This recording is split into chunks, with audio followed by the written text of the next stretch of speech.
Okay, and some other news here. It's still the most wonderful time of the year, particularly if you are a virus. Oh. Yeah, because for the last couple of weeks, healthcare centers are reporting a huge spike in respiratory virus cases. Thinking that doesn't look like holiday. No, back that doesn't. Well, this is not unusual, but we should be prepared for things to get worse. And senior health correspondent Monica Robbins joins us now to explain all that. So good to have you back, Mon. It's virus season.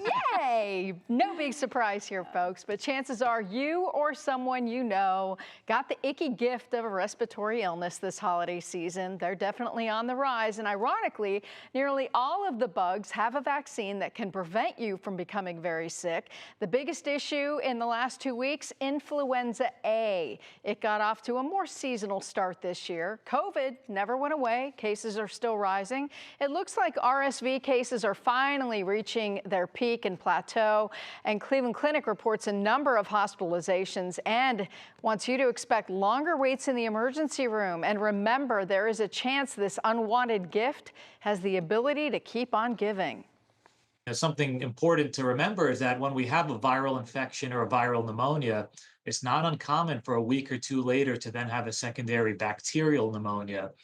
So once a lot of people get over their viruses, we are prepared and for a wave of secondary bacterial infections that might land people back in the hospital or at least seeking care.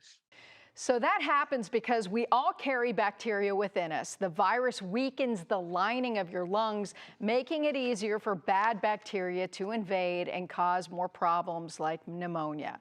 And Cleveland Clinic's respiratory surveillance indicates we're still seeing an increase in mycoplasma pneumonia, known as walking pneumonia, and Bordetella pertussis, which is whooping cough, which can be very dangerous to infants. So it is not too late to get your vaccinations, especially if you were sick recently and testing told you what it was. You should have some immunity, but otherwise talk to your healthcare provider or your pharmacist about what vaccines you should get. There was a very, very, very slow start to vaccinations this year. Even though RSV cases were going up and the walking pneumonia cases were going up, nobody seemed to want to get the updated COVID vaccine or the flu shot. Well, now's the time if you don't want to get sick, it's a good chance. It's a good time to get it. Not too late. It takes a certain number of days. It takes a couple of weeks for your body to build immunity. And I want you to understand, because everyone and their grandmother will ask me this, you do not get the flu from the flu shot or COVID. What it does is it teaches your body to recognize the virus